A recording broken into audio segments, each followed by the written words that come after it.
Yes, let's start the session today. Uh, yes, uh, so hi everyone. My name is Isaac Newton Francis. I'm a forensic examiner in FDA Labs. Myself, I have specialized in multimedia forensics and I've worked in Telangana State Lab in audio video division, and I have learned so many things while doing my specialization in multimedia forensics. And the things that I learned is what I'm sharing to others, or I'm teaching to others. So the cases I attended, the research I did, plus the publications I issued, some of them, and the concepts that I learn in multimedia forensics, such as it is very interesting actually.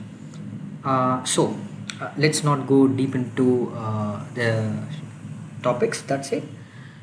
So today we are going to talk about multimedia image forensics. So yes, today the episode is part 3. I hope some of our members have seen the part 1. I've attended the live webinar in part 1 and part 2.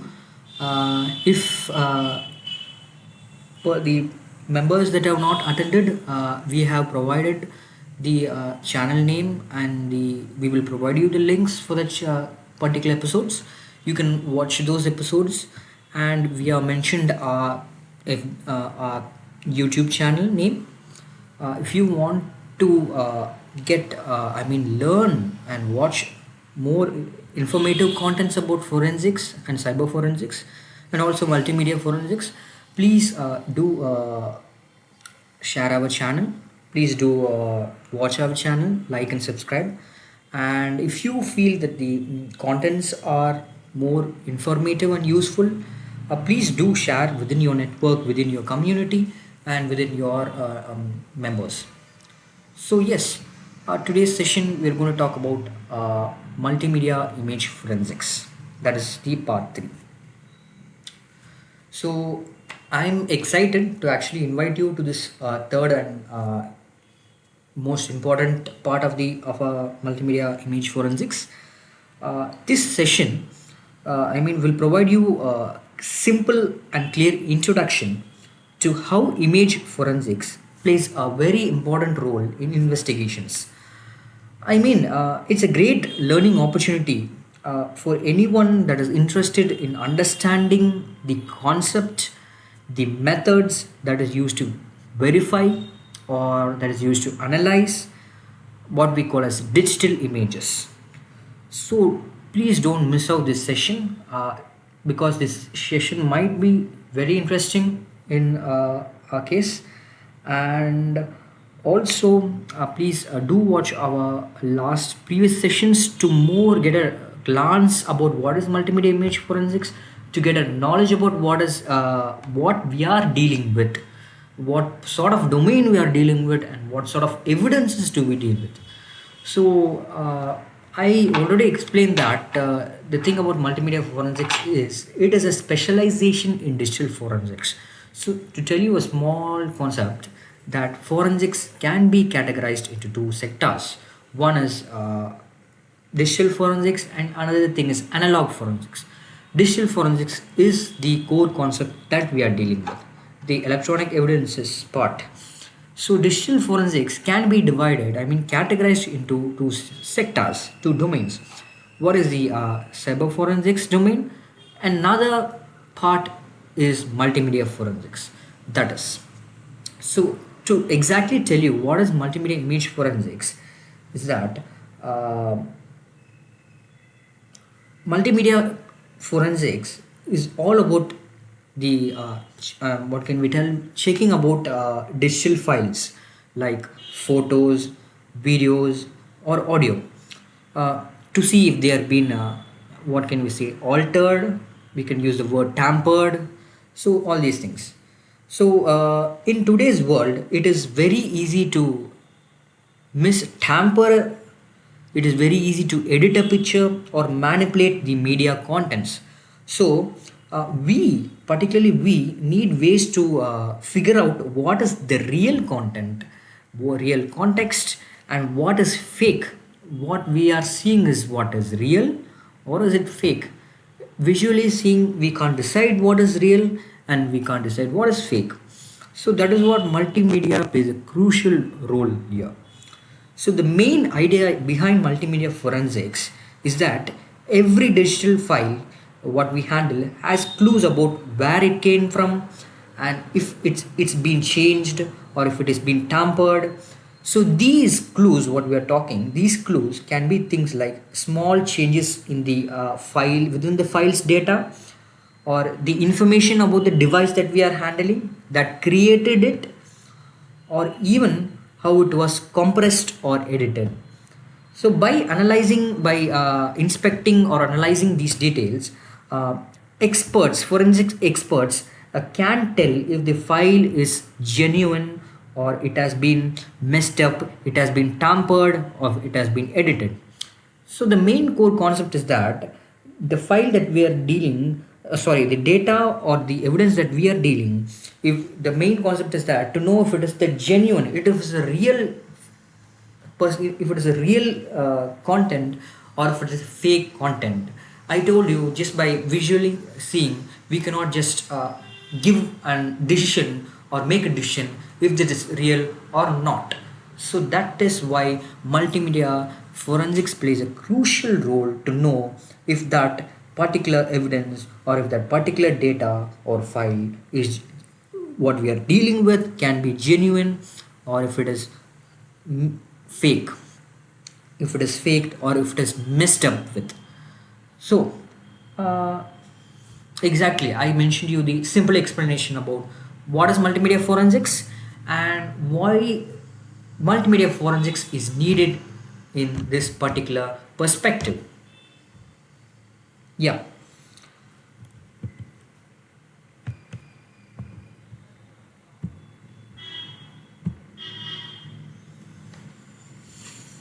So yes, I mentioned you this is a third part. To know more explanation about the basic concepts of multimedia forensics and what do we deal with, just a minute. Yeah, these are our what we learned in our previous webinars. I mean topics.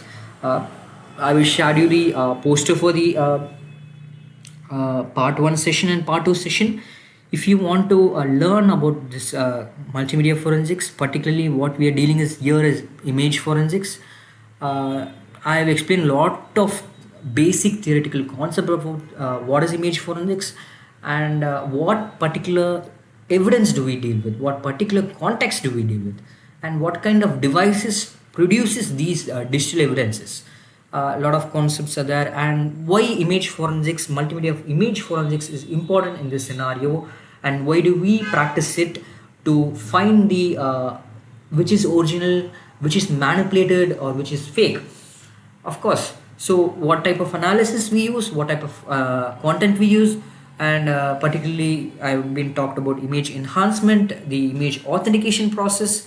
These wordings seem complex, but if you just check it out, you can understand what type of concepts and what type of methods that we use in this image forensics. So the basic core thing is here is that the basic context or concept that we are seeing is about image manipulation. So that means image manipulation is involves anything that is edited, tampered, or if you're adding or creating any types of contents in a picture. So what will be the truth behind the photos, and a lot of topics about the image manipulation and editing methods. You can see here a lot of the topics have been spoken about. One such thing is face manipulation, the copy move method and the copy paste method, and exif metadata procedures. So all these procedures are some of the forensic methods involved in multimedia forensics, and the verification of the image authenticity, basic core understanding of image manipulation, and a lot of components I've explained about the cloning method, the copy move manipulation method, the DDT and PCA, some of these methods, the detection of these methods, and the analysis at different compression levels, image splicing methods, resampling methods. So a lot of these components, what we see are some of the forensic methods we use to detect and tampering in a picture and editing in an image, what you call as, and yes, of course, these components, if we generally see in a lot of photo forensic tools, a lot of these components will be inbuilt to detect a tampering, or detect any manipulation or any forgery in a picture. So all of these I have been explained in our previous parts. If you look out that, you can have a simple explanation and a clear understanding of what is image forensics and what type of image manipulation techniques are there, what type of image manipulation techniques are used in today's common world. Because see, a lot of open source tools are available online, like Adobe Photoshop, GIMP, GIMP. A lot of things are there. If you look out and if you search for more and more tools are coming out every day, and more tools are becoming more advanced. So what can I tell you is that if you look in the advantage and the disadvantages of these tools are, if you I explained in all the videos a concept called two coin methods. Two parts of a coin. One thing is that in one part of a scenario, what can you sell is that everything has its advantages and disadvantages. See, if you have a thing, for example, I already explained this core concept is that technology has its advantage and also has its disadvantage. That means it also has a constructive purpose and it also has its destructive purposes, because it can be used in good things and it can be also used for destruction purposes. Because for example, plastic, mentioning the object plastic, plastic is really useful in for everybody. It can be used in everyday life for carrying things, for carrying heavy things, for carrying a lot of objects, supermarkets, whatever you can mention. So it has its uses. But if we check out the thing, the other side of the coin, if you check it out, that plastic has its destructive purposes because it is harmful to the environment. It is not only useful, it is also harmful to the environment, and it produces a lot of toxic waste to the environment. So technology is, in simple terms, is like that. Technology has its constructive purposes and technology can be used in destructive purposes. The same concept I'm explaining it in our core concept about multimedia image forensics is that multimedia technology, that is media technology, can be used for constructive purposes. It can be used for good intentions, it can be useful for others, it can be most advanced technology for us, but also it has its destructive purposes when it is in the hands of wrong doings, wrong persons. It can be used for dark intentions, it can be used for destruction purposes, it can be very harmful to our entire fraternity. So yes, uh, uh, that is how multimedia forensics is, media technology plays. So this pure concepts I have been explained in my first part, please check it out. And the second part is about the editing methods, what are the type of editing methods are used, and the forensics methods that to counter forensics, these types of image manipulation and these types of, I'm sorry, just a minute, just give me just 2 minutes.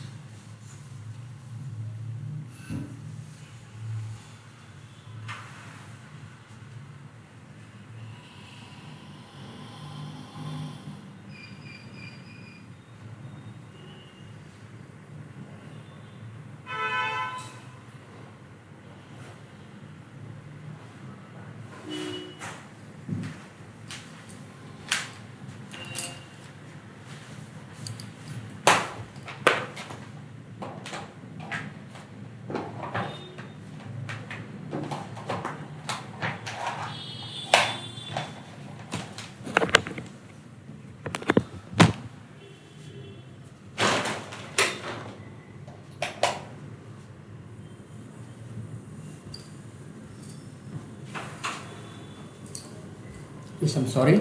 We just had a small issue. Yes. So let's continue. Yeah. What I explained about the topics, then the first part, please do check it out. And you can, if you check, if you start with the series, you'll learn a lot of basic concepts. And then the part 3 will be more about the evidence that we are handling, what type of evidence we are handling, and the architecture of that evidence and the features of that evidence. And of course, we will have a part 4, but the part 4 concept I have mentioned in this, I'll be mentioning this just a glance, but that particular topic will be taken in a separate timeline, in a separate date, because it is a huge concept. I can't take everything in this session. So half of it I may be taking in this session, but the part 4 will be taken in a separate session. A lot of contents are there, and it is more about the core critical detection methods, and a lot of concepts will be available there. And the future of imaging, of course, a very important topic is that about artificial intelligence, and that will be of the end of our series. Yeah, let's go into today's session, and today's session might be very interesting because a lot of news contents, media contents will be seen.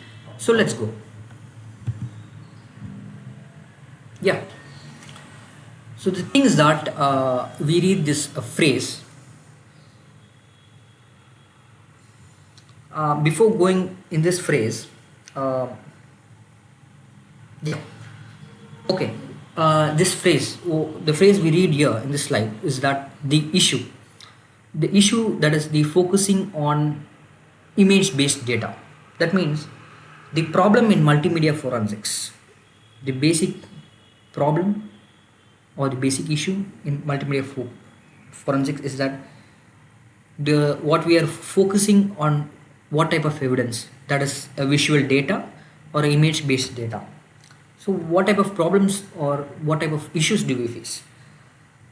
There's a simpler way to explain it is that the big challenge in multimedia forensics, especially when it comes to images and videos, is figuring out if they have been edited or if it has been faked. So this is the major issue, to know if that particular content, if the particular image is been if it is real or not. That is a basic question here. That is a basic problem here that we face.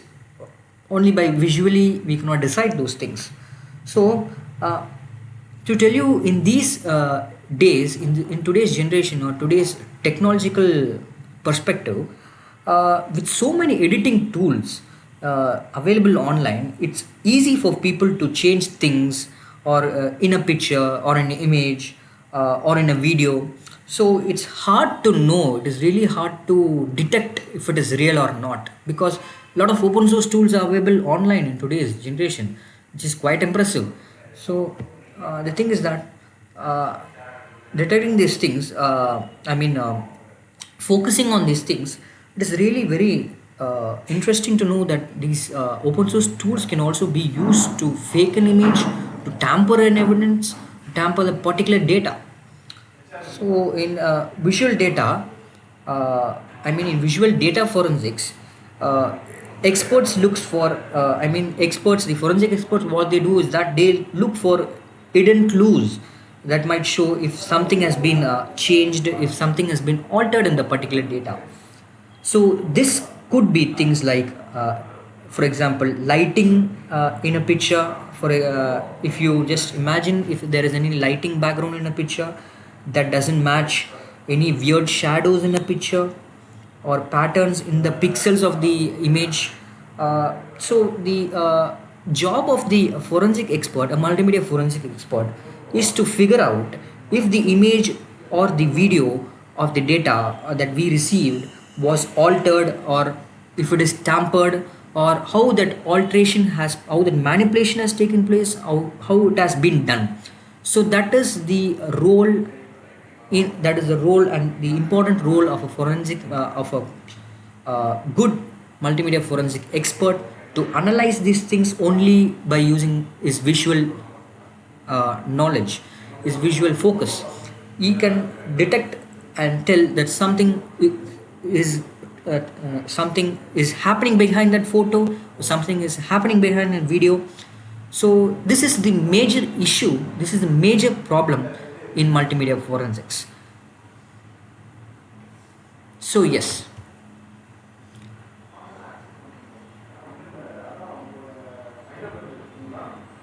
this is what I talked about, is that the issue. So yeah, because the thing is that with so many powerful software, which makes it hard to tell if we are seeing things is real or fake. So this is very, I mean, this is a very big problem, especially in important areas like in the law domain, in journalism, or in security domain, where visual proof is very important in that sector. In multimedia forensics, the main goal is that to figure out if an image or a video has been changed, and to make sure it is real or not. So we can see for three main concepts here. One is the what are the three main concepts that we have to look out is the finding of the manipulation. Then we can talk about the tracing of the source. I mean the original evidence, the source of the evidence, and the tracking changes. So manipulation, finding how to find the particular manipulation is that figuring if we figure out if a picture of video has been altered and how was it done. So this is how we find manipulation. This is the basic step involved.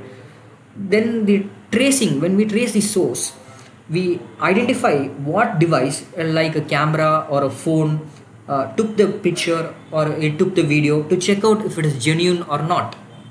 And the third thing is the tracking changes. So understanding what has been done to that image or that video over the time of the process, over the time of the creation, like methods like compression, what can we tell, like edits or any enhancements has taken place in that picture. So this is how we track the particular changes in the picture. So the thing is that the forensic expert, the multimedia forensic expert in this field, they look for any tiny signs, I mean little bit, any small or any tiny signs left by the editing tools that they use, or any processes to detect the forgeries, the manipulation, and make sure we can trust the image, we can trust the data, we can trust what we see visually. So yes, that is the issue in multimedia forensics. And in terms of what is reality, or what data we are seeing, is it real or not, and how do forensic experts deal with these types of forgeries taking place. So yes,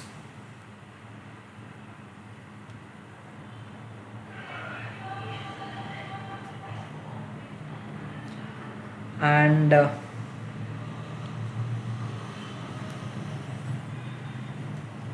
yeah, so that is how we detect the perception reality. And the next contents what we are going to see are some of the examples of how the data that we are seeing is real or not, or for example of how an image is perceived through our eyes, if that image is real or not. If it is authenticated, then right, it may be real, but if it is not real, then what kind of steps do we use to make it authenticated?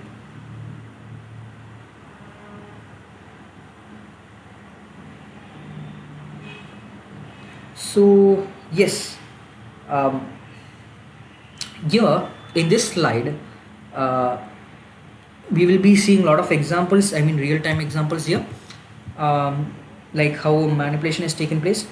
But here we read that here is a very interesting concept called perception is reality. That means what we are seeing is real or not. uh,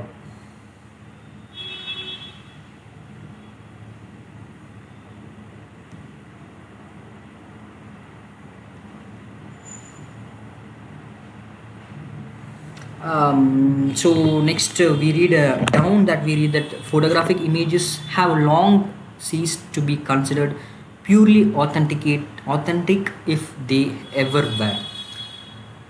Yes, simple way to explain this phrase that the photographic images have long ceased to be considered purely authentic if they were is that when people say photographic images have lost their innocence, they mean we can't always trust photos anymore if we ever could, because in the past, when we're talking about the past generation, we thought of photos as a real unedited moments, uh, like that, in those types of concept, because there was no such thing as editing during those days. So all were authenticated. In previous generation, photos were just what we capture. It is a set of photons, light of photons that we capture. So the photons generated in the particular technology, in the particular device, that we what capture, so it can't be edited. But now, with digital tools like Photoshop, editing software, so many things are there, it's very easy to change them. So editing can completely change a picture by adding things or removing things, or making it look like something else has happened in that region. And of course, we can say that with social media, these fake images can spread quickly, causing confusion or even spreading false information to the media, to any things that we perceive. So that is how editing takes place. Because of this, people are now more they're more unbelievable, or we can talk as use the term skeptical, and often they question if a photo is real or if it has been altered. So the idea is that photos aren't always as honest as we once believed, or once we believed, because and we think the thing is we have to be more careful before trusting them, the data that what we visually see. That's the word here. That's the meaning of the concept that photographic images have long ceased to be considered purely authentic if they ever were.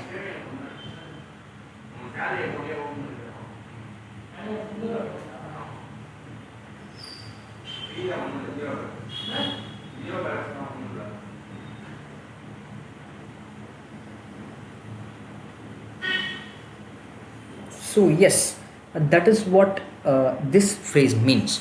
And the next phrase, perception is reality. Perception is reality. The same concept I told you is what we are seeing is what is reality. Visually, what we are seeing, is it reality? Is this that reality? Yeah. The previous example I mentioned you the phrase. Uh, this is a small example of a photo. I mean, this is an old photo here, and we can see that we can visually inspect that what is the difference between here and here.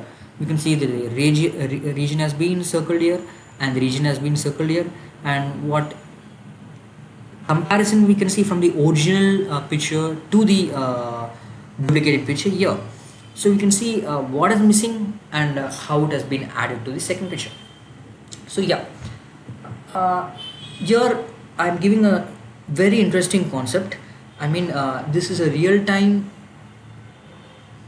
problem that has taken, I can't say this is a problem, this is a real time perspective of how image manipulation had taken place in media. So, and how it became a sensational news during those time. um, and yeah, we can see how what type of manipulation method, I mean what type of manipulation technique was used, and how it became popular during those time period.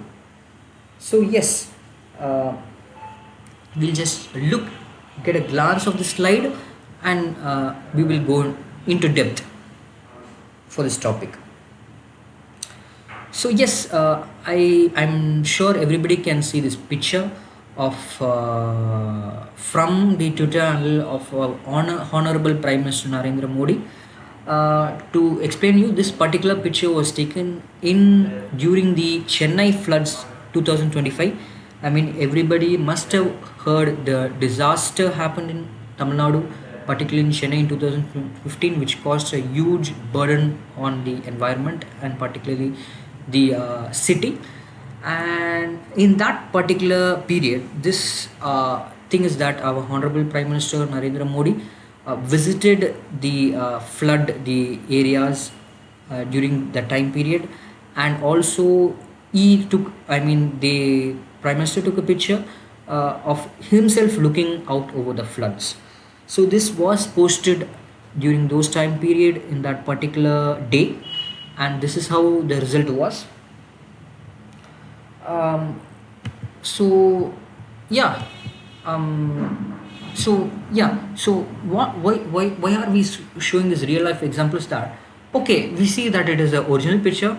What could go wrong in this? What type of wrong things can go in this? See, every image, I told you, has its advantages, and if it goes into the wrong hands, it will be used for destructive purposes. So the same kind of thing happened here, is that when the original photo was treated, the original photo was treated, and next we see that the uh, Prime Minister, when he tweeted the original photo himself looking out over the floods, and then we can see an incident with an edited photo of Prime Minister Narendra Modi that shows the problems with manipulating images in the digital age. So we can see the second slide about how manipulation is taking place, and we can see visually inspecting both the slides the difference between both the pictures. So this is like in this scenario, we can see that here. So in this scenario, it started with the Prime Minister sharing a real photo of himself here, looking out of a plane window at the floods in Chennai. Later, the press retweeted the photo. I mean, retweeted the photo, but then they shared an edited version that made the scene look more dramatic. But the editing was very obvious and poorly done. You can see that.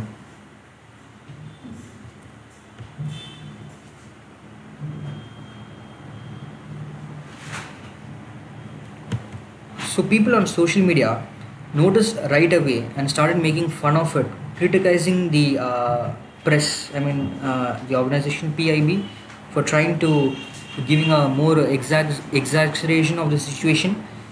Even though they deleted this particular, I mean, the edited photo from their Twitter handle, the damage was done, and it went, and I'm sorry, it went viral during that situation, because it is such a sensitive topic of how our Honorable Prime Minister, such a sensitive and national news, I mean, the very important type period, and how a single manipulation changes the old concept of the uh, context, how a single thing can change the entire perspective of the media.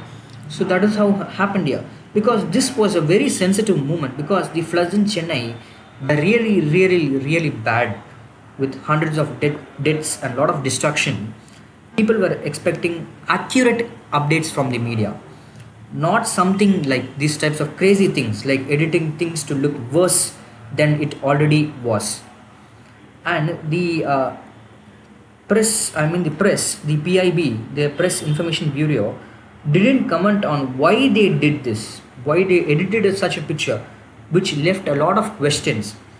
So the main point here is that in serious situation like a natural disaster, it's really important to share honest and accurate information. When officials, when official sources, when they share this edited or something misleading, these types of misleading images, it can make people lose trust and turn a serious event into a joke like this. See, visually we can see what a type of manipulation they've been using here.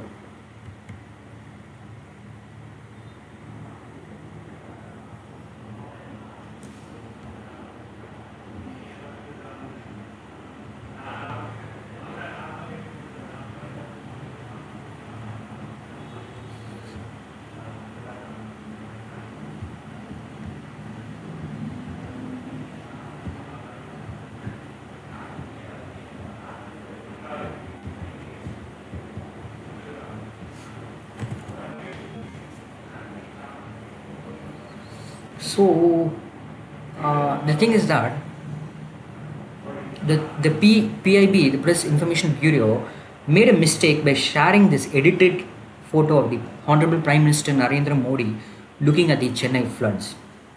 And the original image showed him looking out of a plane window at the flooded city. But in the edited version, they added a much clearer view of the floods that looked fake and poorly done. After people noticed, I told you that the PIB, the Press Information Bureau, deleted the edited image and only left the original one.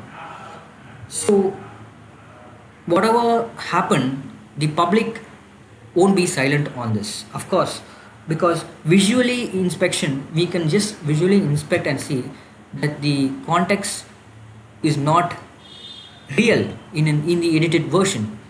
And people who saw this, they the public who saw this really had very mixed reactions. We can see the Twitter handle of what type of reactions came.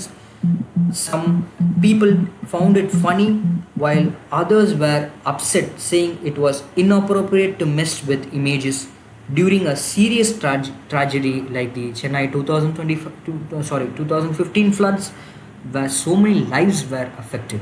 Such a disastrous movement, and such things happen, it entirely changes the perspective of the concept, changes the entire context of the concept, and it gives a fake information to the public. And public won't be silent for these types of disastrous things happening within the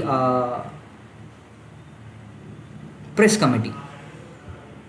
So so that is what by learning this type of type incidents, like this real type of manipulation incidents, the thing in the end, this incident shows how important it is for official organizations to communicate honestly, and and they should be careful with even sharing images, especially in such a disastrous and serious situations like this. Even if some people laugh, it can make others lose trust and question the what can we use the word, the ethics of editing photos like this.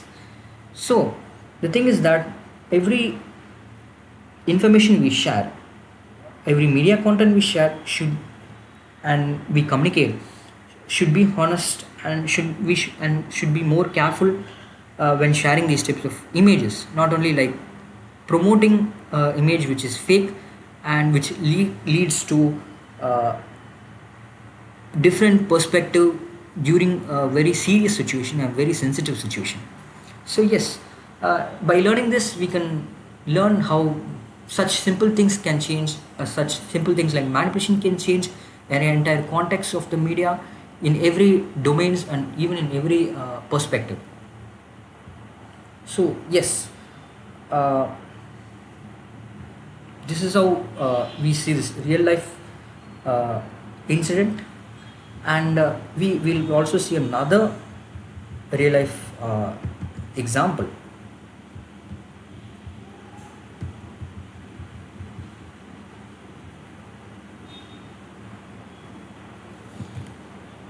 Also, we can see this is the same Twitter. People were mocking, like a lot of persons were sharing their own doctored tampered images. Like you can see, we can find this a little bit visually inspecting, we can find it a little bit more intriguing of how editing has taken. We can just visually inspect and tell if this is not real at all. And we can see how, like, a small thing, if a person visually cannot be able to detect, you can find that display image like kind of like manipulated. And this is poorly edited, but see, if more like if you use like real-time editing techniques, we can make this more and more in real. You can't detect which is fake or original, but this particular picture is more not edited properly. We can find out the difference of how the another picture has been cutted and pasted here, copied and moved, cutted and pasted, in the original image in a different environment. So yeah, this is how reality is that this is how editing takes place and how it is shared. These types of sensitive information is shared in the media, and how it is Photoshop. And yes, uh, these images were taken from the Twitter, and I credit goes to BBC from their website handle. We found this particular article of how a small manipulation method takes place and how it affects real time. Yeah, and this is also another real life example. I mean, in a more humorous perspective, uh, we can see that this was an incident where a fake photo of, the former US President Barack Obama, I think, uh, he is watching a speech by Narendra Modi, Honorable Prime Minister Narendra Modi, that went viral. So you can see that the image wasn't real, but really we can just inspect and see that the particular image cannot be real and it is not real. And But the thing is that it's this particular image is spread so quickly, especially on social media and Twitter. The idea behind sharing this fake photo was probably to make it seem like Obama was paying, President Obama, former President Barack Obama was paying attention to Honorable Prime Minister Narendra Modi's campaign, which could make people think, he supported Narendra Modi. This shows how easily misinformation can spread, especially during important political times. A lot of people saw the image before realizing it was fake, and things like this can affect how people feel about political leaders. It also highlights the problem of fake news and how we need to be careful about what we believe online. It's important to check if what we are seeing is real, especially when it involves politics, because false information can change how people think and vote. In the end, in the end, the fake photo it reminds us to be cautious when sharing such things, such misinformation, and also believing such misinformation things we see online, as it can have a big impact on the public opinion. That is what it is. So we have to be cautious in these types of things to even believe and even visually inspecting these things. uh, I mean, people who are more having a visually good inspection can realize it is a fake image. But what if as a person without good visual knowledge or an inspection, if they blindly see in a public, they could react these types of images are real, and it gives a very entirely bad information about the perspective. So yeah, uh, so this is how image manipulation takes place in even in every sector, in media, in law, in whatever main sensitive information we are dealing with during those situations.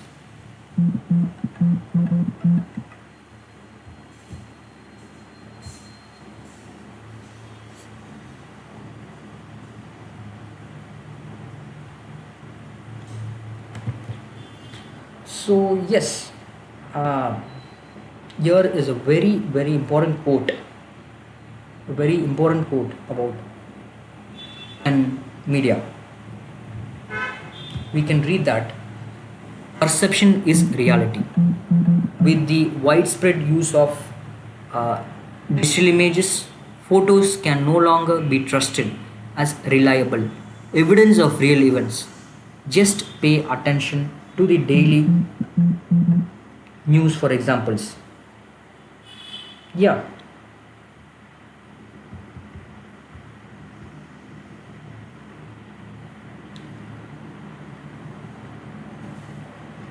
uh, yeah. So this phrase, the perception is reality.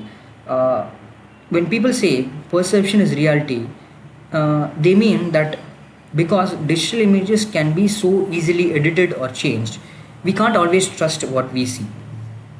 Sometimes photos in the news as have been altered or misleading what we saw those real time examples, and this makes it hard to tell what's real. This phrase is a reminder that we should be careful and not believe everything we see in photos, especially online or in any media. That's what this particular I mean phrase talks about. Yes, so that is the meaning of this phrase about. So whatever we see, we cannot just blindly tell that what is real and what is not. uh, what if in case if it is altered or misleading what the data we are seeing, so it is really hard to tell if it is real or not. So we should be extra careful for a sensitive information. If we are seeing a sensitive information, and we should not believe everything what we see in photos, particularly in media. If it is online or is it in media, is in a social media, or particularly in social media, because a lot of things, I mean scams involved, a lot of fake image involves, a lot of things are there, love scams, so much things are there in social media. So the thing is we have to be extra cautious and not give our time to these types of uh, these types of perceptions, these types of images, these types of things, data which is not authentic, which is not real. So everything which is not real, we have to be extra cautious. It's just a reminder that we have to be extra cautious.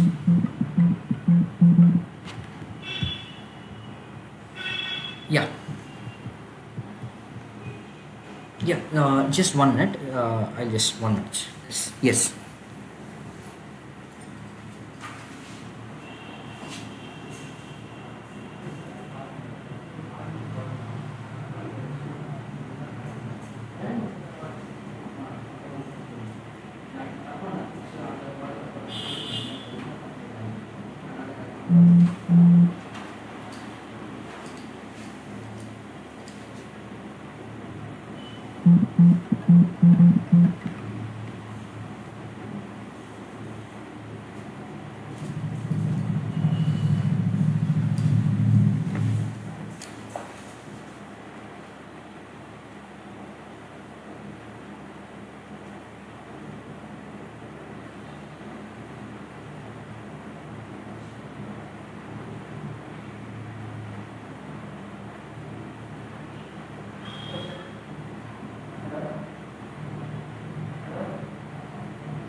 Ah, yeah. So let's continue the topic. I'm sorry for the small thing. Uh, so yeah, let's continue the topic. Uh, yes, we can see in this slide. This is also a real-time example. I mean, this is also a real-time example of what how image manipulation took place. I mean, this is very popular example which recently came in the media, and this source was taken from the Twitter handle, from the page, and uh, the credit goes to BBC News. Of course, yeah, I've been some of them may be intrigued to know the particular two images. Some have been already, I think already some of them have already watched the news of what this is, and yeah, by seeing this we can see the photos of how original and manipulated. So I'll explain you this particular incident happened in real time. So yeah, there was an incident. I mean, during this period, there was an incident with Indian wrestlers. I mean, If you watch the if you want to read this article, or if you want to watch this is entirely available in BBC News. And the thing is that these wrestlers, I mean, these wrestlers names was I don't have an exact idea, but I think somewhere, I think Pogat, Sangeeta Pogat, and I think some name by the name of Vinish, I think so. They were protesting against the wrestling chief for the sexual harassment, and got detained by the police. And after they were detained, two versions of selfie taken inside a police bus. These are the two images that were taken. I mean, not this is not the two images. The original way were some other two, but one of the photos is this one. It were taken during when they were detained by the police. After they were detained, I told you that two versions of the selfie were taken inside that police bus, and one of the photos is that this one. See, another thing is that another two images were circulating online. That is, these two images were circulating online. It is very popular. I mean, in one of the image, we can see they look serious. You can see that in the original image, that the photo that was taken, I mean, without the context of this original manipulator, if you blindly see that in one they looked serious, the expression is serious. I mean, this selfie they taken, the expression what they giving was very serious without a smile. But in the other photo, their faces were smiling. The smiling photo went viral, making it seem like they weren't taking their situation seriously. I mean, if you look in the concept of the environment, I mean, they were detained, actually, they were detained by the police. I mean, the expression they were giving, but the expression that were manipulated into smiling, I mean, it doesn't really gives an idea of the photo. I mean, how could they smile under such environments? So it is like, it is not similar to that environment or the selfie they were taken. This smiling photo went viral because it makes it seem they were not taking their situation seriously when they are being detained by police and taking a selfie. So it went viral during that period, and a lot of things they considered this as original. The problem is that this smiling image, I mean, here I mentioned as original manipulated, but in reality, if somebody visually sees without the original photo, we see that the manipulated photo is what is real. It changes the perspective, right? You can see that these two particular individuals are smiling, and you can see here this male individual and also this male individual are smiling. So I mean, this changes the entire concept. This is not a like vacation selfie to tell you that the expression may be happier here. I mean, this is environment where they have been in a serious, sensitive environment, and they were being detained by the police. And how could they smile in such situations? And the thing is that this particular image, then they identified it that experts identified it that using forensics is that this particular image was fake, because some individual used an app to change their faces. I mean, it is very easier in today's thing that we have a lot of editing filter enhancement apps even in our mobiles. You can easily change that. But see how the perspective changes, and how in reality how accurately the editing has taken place here. So this particular scenario, this editing, this happened very quickly after the real photo came out. It raised questions about why someone would want to make it look like the wrestlers were not concerned about the situation. Some people from the ruling party even shared the fake image, suggesting that the wrestlers were just staging the protest. You can see what type of perspective it goes into, and how a single photo can change. You can change the narrative of that photo. And what happened is that this thing happened so immediately. It became very popular, and a lot of public became very viral, and they believed it. Like, what type of individuals, what type of perspective was this? What type of narrative have happened? And then what happened is that after a few hours, the wrestlers responded in a tweet explaining that they were actually worried and scared at the same time, because this situation shows how easy it is for people to create fake images that can change the way the things we see. It can change the way we see visually the things, because as technology keeps better, it's going to be harder for people to tell the difference between a real image or a fake image. That is why we need to be careful and think critically when we see photos online or in the news or in a social media. They think how technology is advanced in these types of editing methods, and how completely it changes the narrative of the context in such a sensitive scenario, in such a sensitive scenario, in such a more crucial scenario. It changes the more perspective of the news. It changes the perspective of the context of the image. Yeah, and it can be misplaced. It can be used in for destructive purposes. Yeah, that is why I coined the term.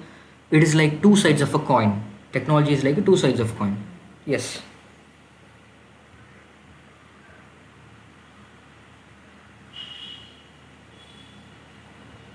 So the thing is, we have to be really cautious in believing what is real and what is fake.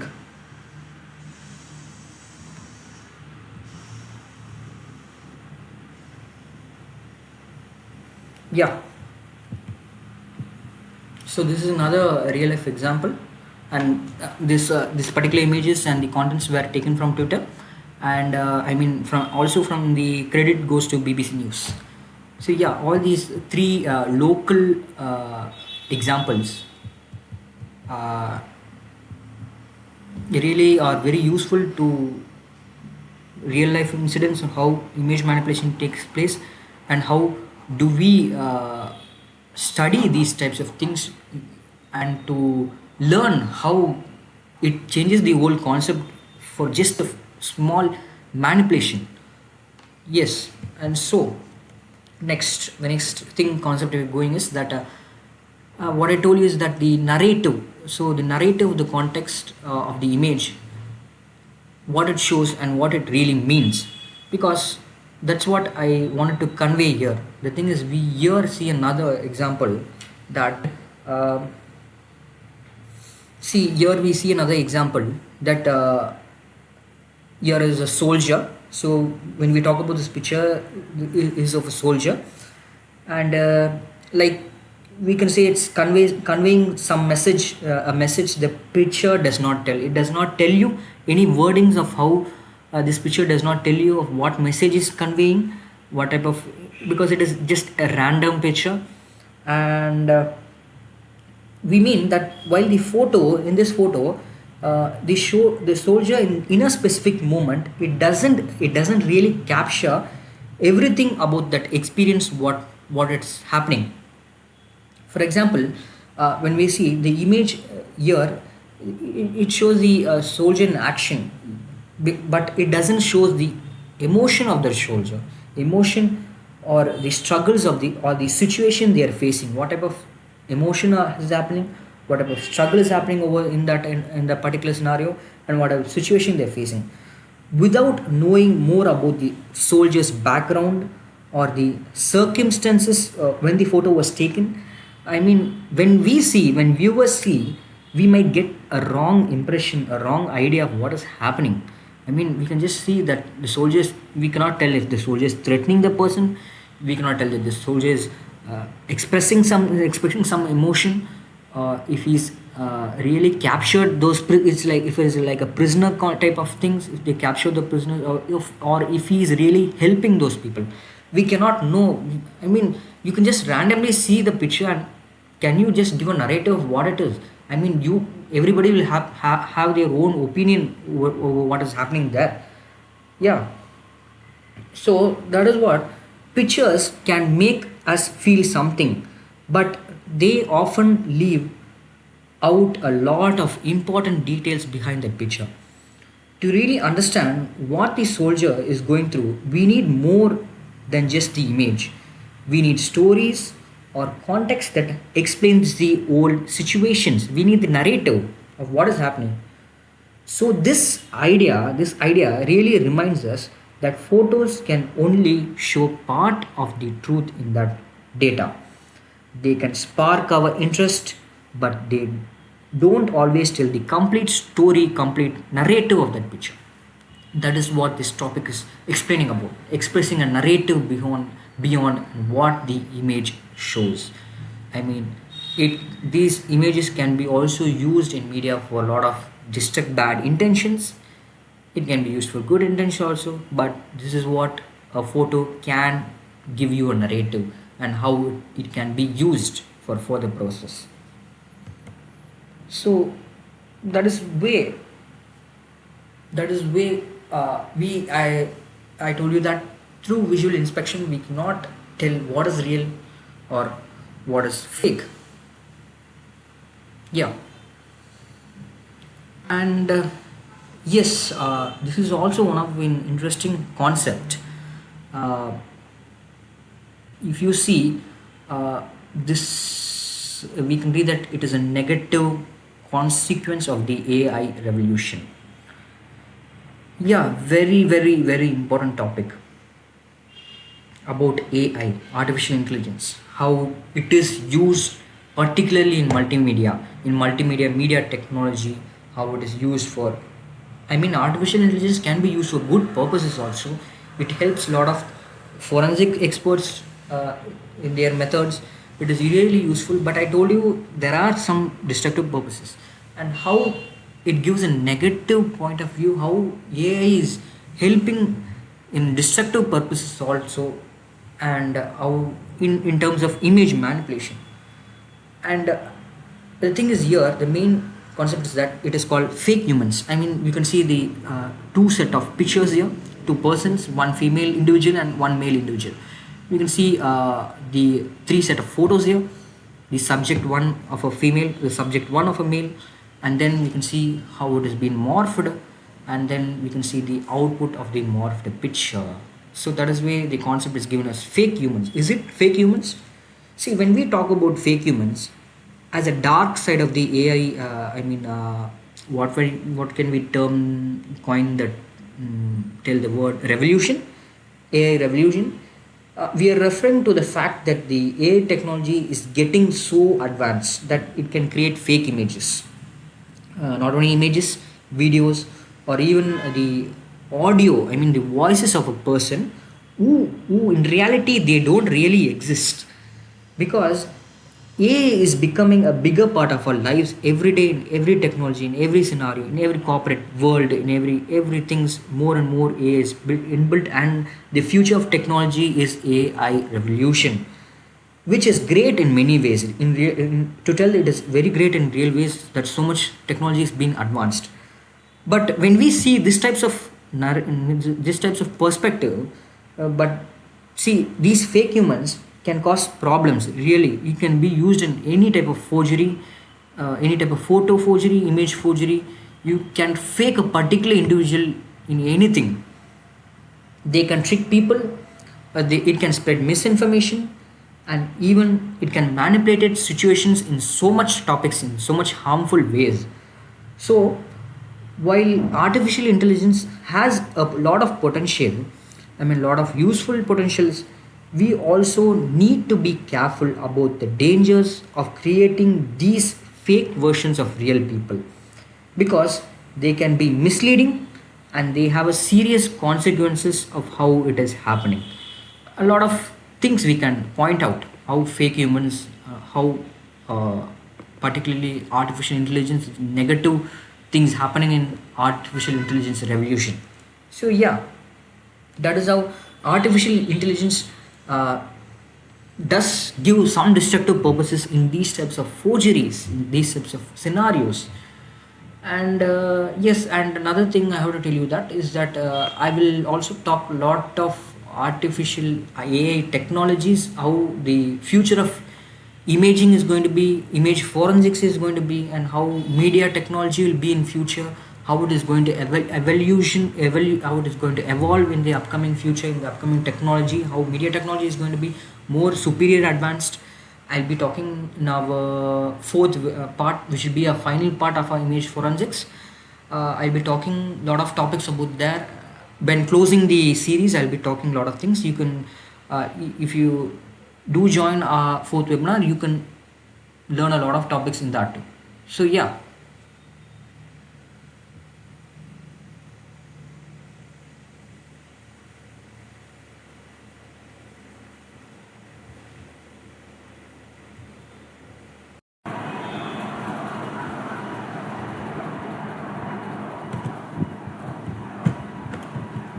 Yes, we talked about the negative consequence of the AI revolution, and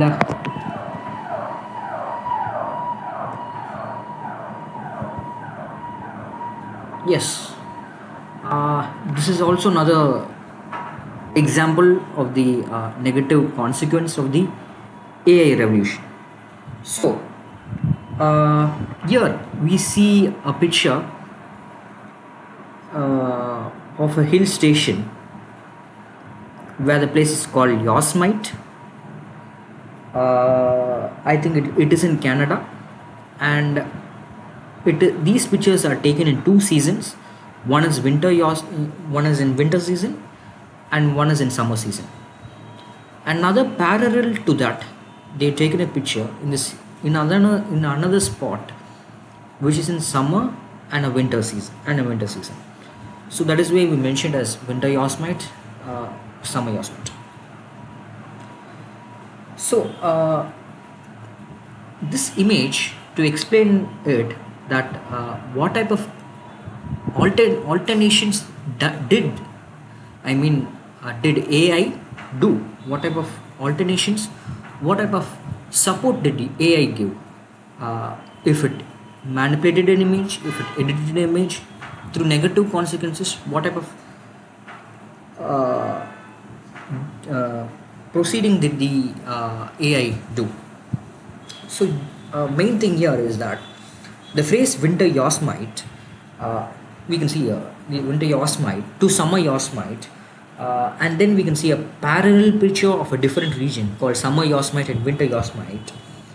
Winter Yosemite is talking about how artificial intelligence can change pictures of places like the Yosemite National. I think it is called as Yosemite National Park. So by analyzing this thing, see the picture is changing from the winter season to a summer season. You can see the second region from winter season to the summer season, and in another region they taken the picture. You can see it has been alterated to summer to winter, and here is another spot where it is also alterated from the original picture summer season to the winter season. So, for example, what can I tell you is that artificial intelligence can take a photo of this particular Yosemite spot in the winter, and it makes it look like it is summer, and also it does the opposite track from summer to winter. The problem with it is that it can confuse people. If we see these altered images, we might not know what the park actually looks like in a certain season. It can also make us forget about the beauty of that park, the natural beauty of that scenario. The season of different seasons, and even it gives us the wrong idea about the particular environment. So the viewer who is viewing, he automatically gets a wrong narrative or a wrong idea about how the season is there currently. So while artificial intelligence is powerful and useful, it can also create misleading versions of reality. especially when it comes to nature in these types of contexts. I mean, in these types of pictures, we need to be very careful about trusting what we see. That is what I'm conveying from the start, like in all the topics. So we need to be very careful about trusting what we see, anything like these types of examples, because artificial intelligence can change things in a way that aren't real. It is because it has the thing, it has the revolution, and it has the process to change things, and it alters an image quickly, and it conveys the viewers the thing it is not real, and it gives an altered image perspective. So yes, that is why artificial intelligence is in a negative, it has a negative consequences in image technology, in media technology, due to its revolution in future. And yes, of course, I will be explaining more things about the I told you I will be explaining more things about the artificial intelligence in my fourth episode, my fourth series, that is the next part. I've been explaining more about the positiveness, I mean the advantages of artificial intelligence in image forensics, and how experts, forensics experts, really do support artificial intelligence in a positive way. But they also give some opinions about the negatives, the disadvantages, the destructive purposes in artificial due to artificial intelligence, and how it can tamper an evidence, how it can alter the media technology. So finally, why does it matter? Uh, See, the thing is that we read here in this particular thing is the perception control, and the social impact, and the evidentiary value of all these images, videos, and audios. And finally, we get a scientific question: the definitive trustworthiness of digital media as an accurate depiction of reality. Yeah.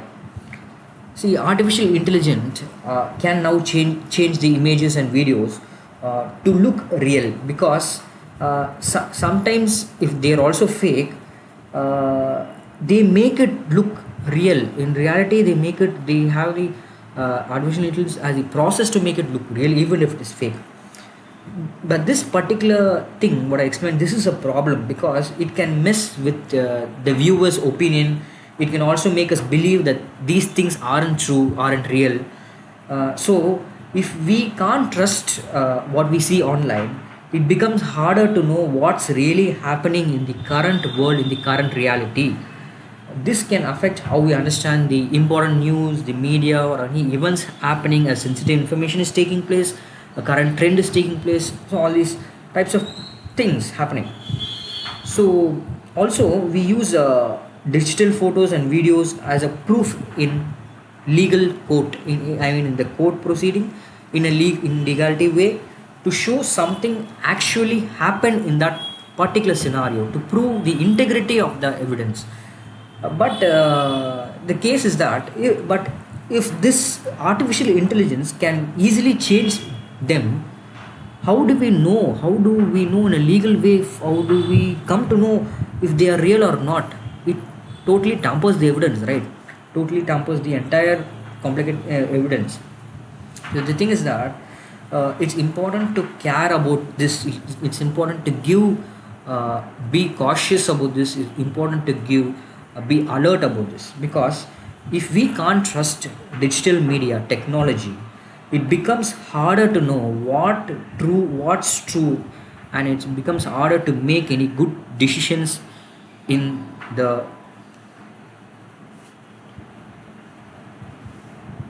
Yeah, am I audible? Yeah, it's yeah. What I told you is that it becomes more harder to know. It becomes more harder to make any decisions when artificial intelligence involves in image media technology and becomes a destructive process. That is what we read here. The social impact it gives, because what we read here weakens a key source of our information, and the particular evidentiary value of that digital image what evidence we are handling, the videos or the audios. And the last thing what we do is the scientific question. Yeah, that is true. Actually, it is a very important phrase here. It is a very important topic here. The definitive trustworthiness of digital media as an accurate depiction of reality. So that is why that it matters more, because the evidentiary value of these evidences and the trustworthiness of digital media, will it is it authenticated or is it fake? Does it give an accurate depiction of the reality, or is it just blindly we are seeing an altered process? And yes, the solution, what is the solution for this? See, we see image manipulation concepts. We see a lot of real time incidents happening like this: crimes, forgery, manipulations, all sort of things. But a lot of things affects the entire process, the media. It affects the whatever perspective you see it, it affects the narrative of that perspective. And I told you that why does it matter in this scenario, because I told you these are the points, these are the key points that it matters more and more. But how to solve these things? What is the solution for that? The thing is that main solution is that the thing is, I will explain in short for now. But if you check my previous videos, I've explained a lot of things for that. The forensic methods, the how forensics, multimedia forensics plays a major role in these types of image manipulation forgeries. Not only image manipulation forgeries, in multimedia forensic and multimedia forgeries, a lot of these types of evidences. I have thoroughly explained in my last previous sessions. Please do check it out, and if you want to get a glance of all these concepts and the forensic techniques, methods, and what do experts use and what do experts really do with the proceeding, with the procedures and methods. And of course, a small thing is that that is why multimedia image forensics exist. The expert who's handling the process may have a well-versed skill, or may have well-versed specialization in the particular domain, and may have a thorough knowledge of what they are handling with multimedia technology, in media technology. And there are set of community guidelines, there are set of different policies to handle the particular evidence, to handle the particular crimes, and to solve it, and to till the end of the evidence, till the end of the evidence, and the integrity of the evidence, and the evidentiary value of the evidence till the court proceeding. So all these things I've already talked about. Please do watch the first part and the second part to get a glance. So we don't want to go more into that topic, because that will be a big subtopic here. But let's continue on with the next topics. Yeah.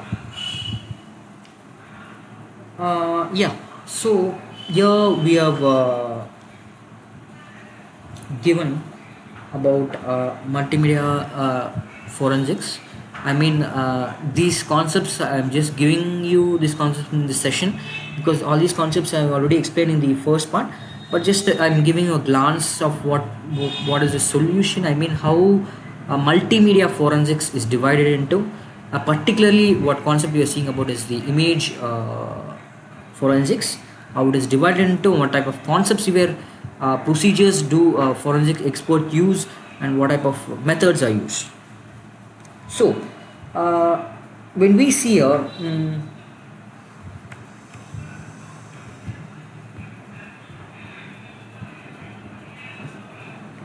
here, I already told you that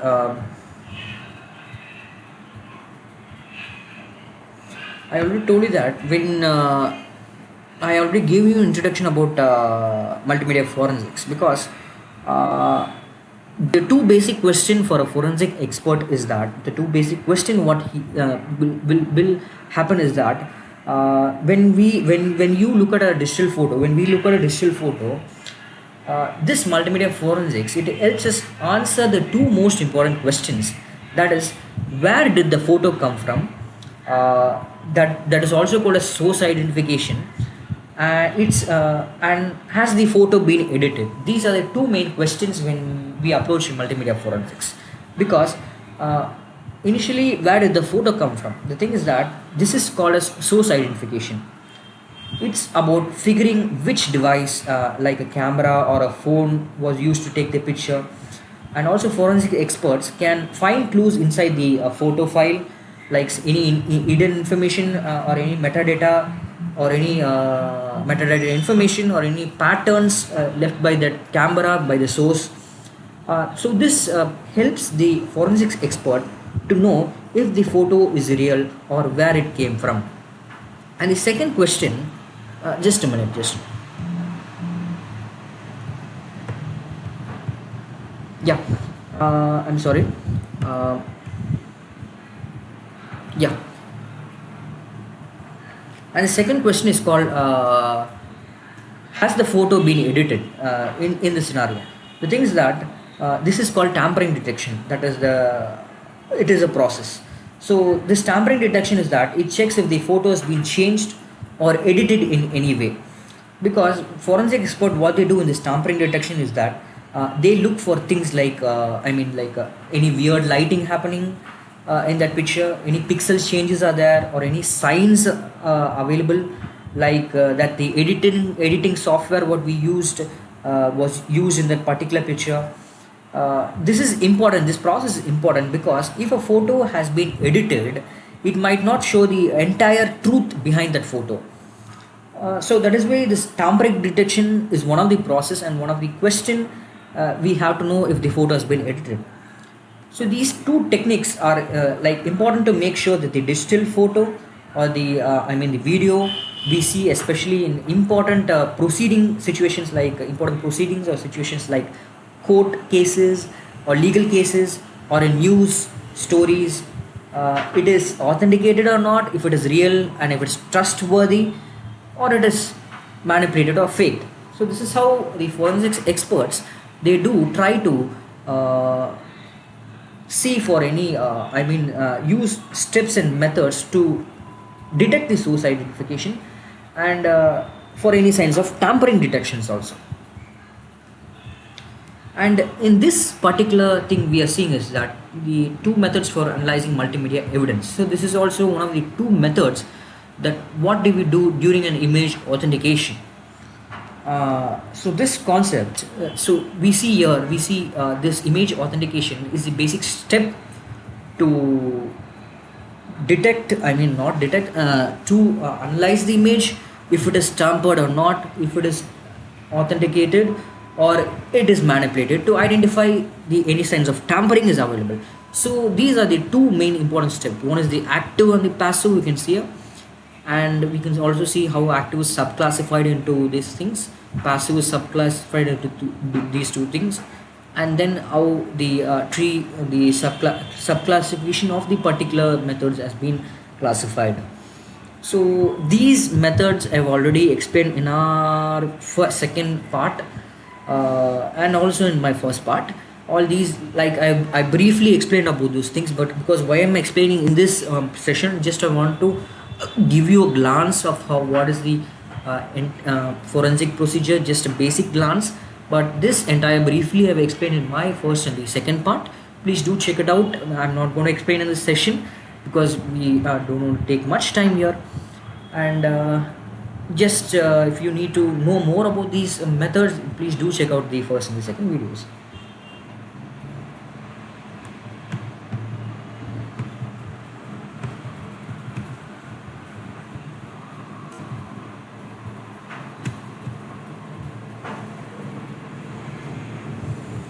Yeah, so please do check out the first and second videos as I told, and I'll just give you a small definitions about these things, because of course, because see, image authentication, I told you, it's differentiated into two types.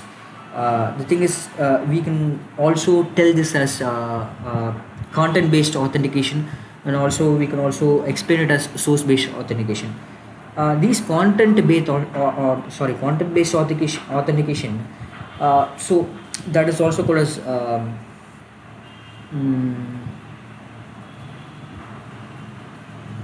that is also content based is also called as active. Okay, so I'm calling it as content based authentication. It can be also explained as active based active authentic. Active based technique. So the thing is that content based authentication, or also known as active, can be classified into two types. One is the digital signature and digital watermarking. So this method, this active thing, this content-based authentication, this method looks what it does, it looks directly at the media file like a photo or any video to see if it's been altered or if any manipulation has happened inside. For example, think of it like putting some hidden stamp, okay, some hidden stamp and a picture called a watermark on the file. If someone tries to change that particular media, the media or the picture, the stamp what we have hidden will be affected, showing that it's been tampered or it has been manipulated. And another way is thing is that this in digital signature, this method, this is it's like using a hash. I think you all be knowing what is hash. Hash is also a unique digital fingerprint. Okay, so it is like it is using a hash to check if the particular picture of the particular media is exactly the same as it was previously. It was when it was first created. The thing is that it has to prove its integrity in that. Okay, the first when the picture was created at the first initial start of the timestamp, and the thing is that by using the checking the hash, doing this digital signature process, we can identify if it is same or it is the fake. It is not the same content for that. So if this fingerprint in that picture in that media changes, it means the entire media, the media has been edited and it has been tampered. That is the digital signature process. Yes, so these two things are one of the active methods, also called as content based methods. And this passive method, it can also be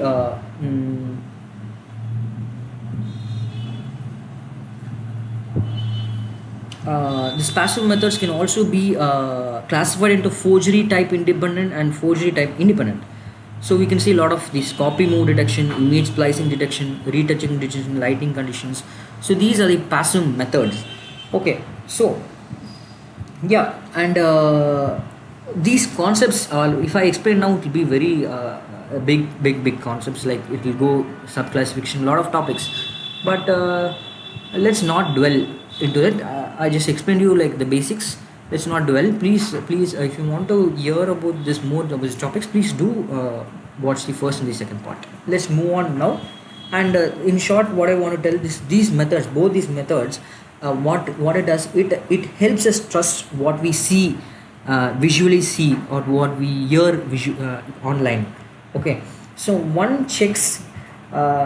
One method, the active method, it checks if the media itself is real or unchanged, and the other checks if it comes from the original source or it comes from the trusted source of the creation.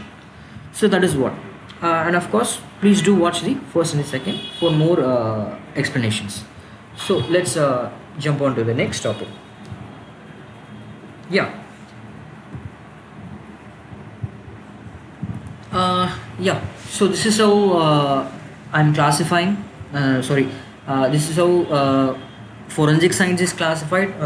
This is another basic small hint about what is forensics. Multimedia forensics. How multimedia forensics works in digital forensics, and this is how it is classified. I think everybody will be knowing about the classification of forensics. Forensics is classified into, one is the digital forensics, another is analog forensics, and how the core domain of multimedia forensics, how it's initiated. So digital forensics is entirely classified into two things. One is the computer forensics, also called as cyber forensics, And the second specialization, I mean another part of specialization, is called multimedia forensics, which we can see visually. Also one of the more important core concepts in digital forensics. So yeah, this is how forensics can be subclassified, main things in digital forensics, and how important multimedia forensics plays a huge role, more important role than the other part, and how does it impact the entire fraternity and the domain in digital forensics domain.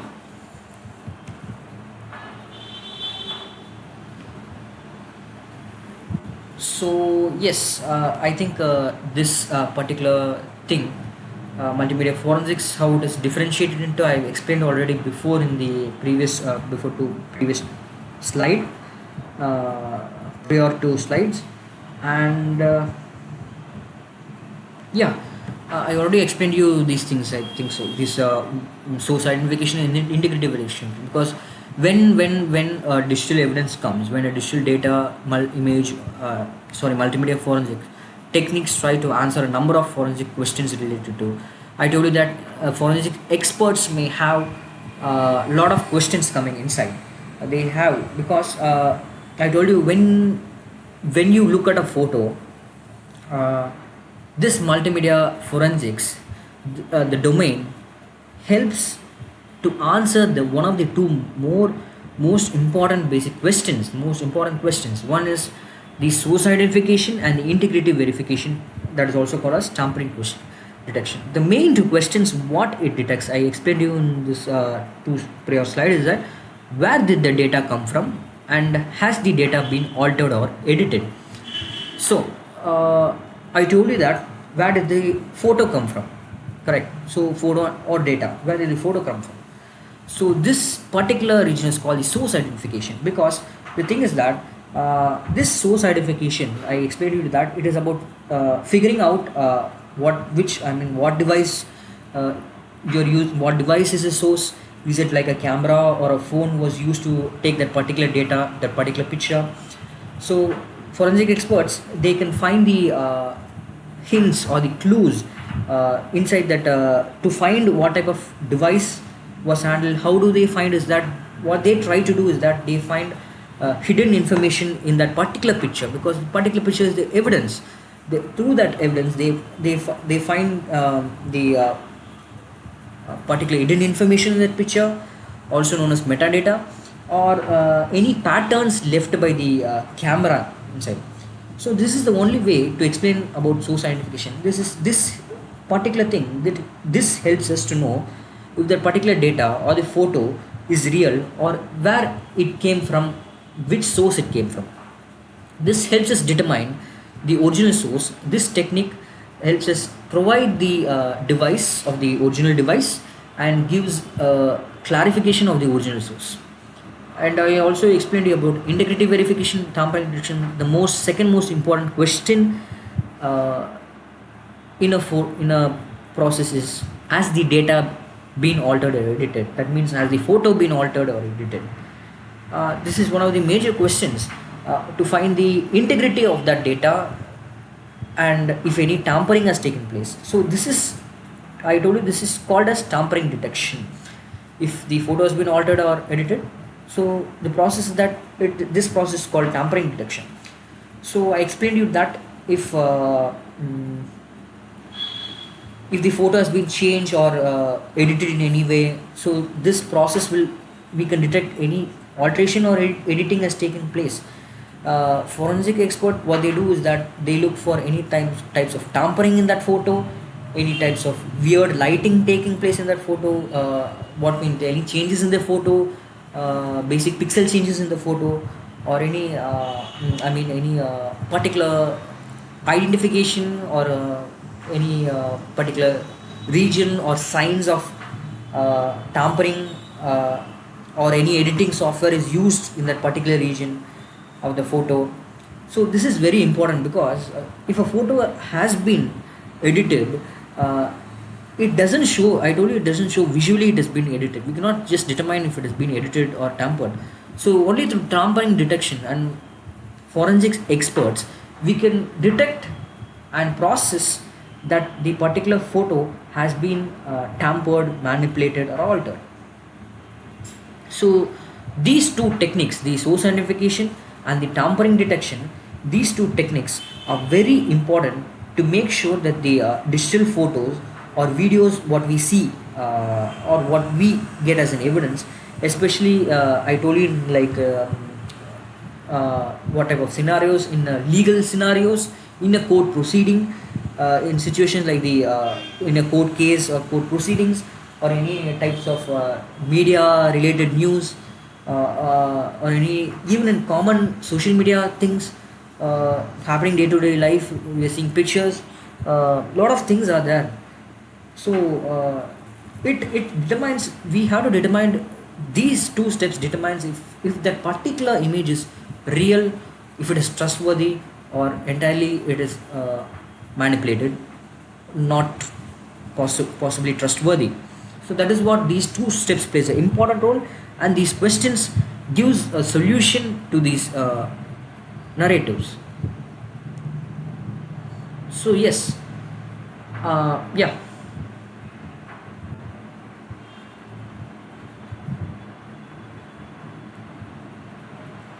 And of course we are going more the things about the, I told you, the general policies, because forensic experts, they don't practice their own set of rules.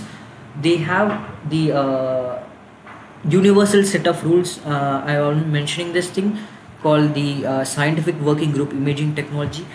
Please do check out their website for they have a set of general rules, best practices, and the uh, a set of community rules, how, what is the processing, what are the guidelines, and what are the general rules for image analysis, for video analysis, and the training guidelines for image analysis. If you have a set of deep, I mean not deep, a good knowledge in physics related, theoretical physics related concepts, if you have a grasp on that, please do check out these general policies, these for imaging technology. They have a lot of documents available with that, and if you read it, you'll have a good knowledge. If you have a grasp on the basic physics and the intermediate level of physics, I do suggest these documents. They provided a set of general rules. As I said before, forensics experts, they don't have a set of rules, or they don't have a set of methods to I mean, in some complicated cases they don't they have a set of rules, I mean they have a set of methods, but the entire guideline is to follow the universal practices to get a good to get a great result from the evidence what we are analyzing, and to give a good report and breakthrough in the case, to handle the integrity of the evidence. So as I said before, um, this forensic I mean image and video analysis, we read here this concept: forensic image video analysis improves applying imaging science and specialized knowledge to examine and interpret the content or characteristics of an image or video in legal cases. Of course, what it means is that forensic image and video analysis is like being a detective for pictures and videos. That is entirely true, what words I spoke right now. Because how it works is that in legal cases, forensic experts, they, what they do is they use their knowledge of imaging science.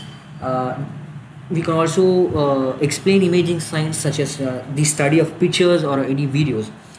That is what the meaning of imaging science is. So what they do, experts use their knowledge of imaging science to look closely, I mean what's in the photo or what's in the video. The thing is that they check if the images are real, or if they have, I mean they have been changed in any way. Of course, any alteration has taken place. They might also what they do, they might also try to figure out some important details, like who's in the picture. That's a very good thing, is that what is in the picture. These two topics, a lot of these two topics they commonly use in during handling, during the image, I mean the forensic image analysis procedure.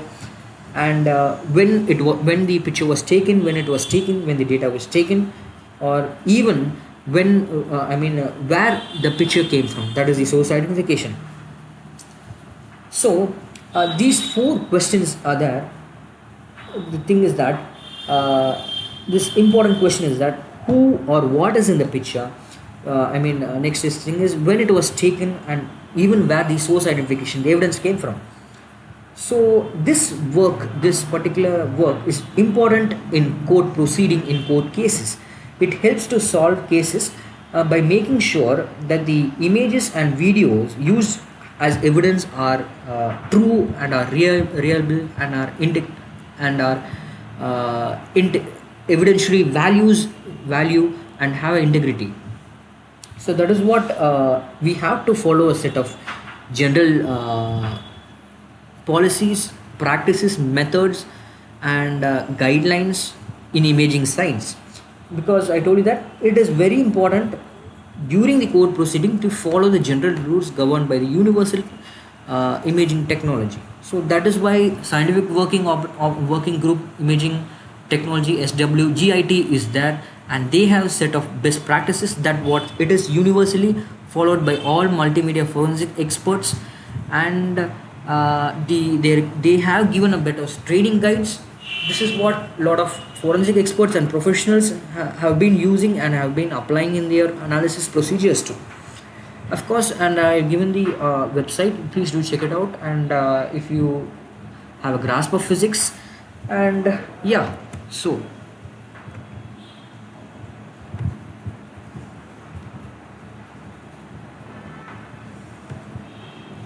okay.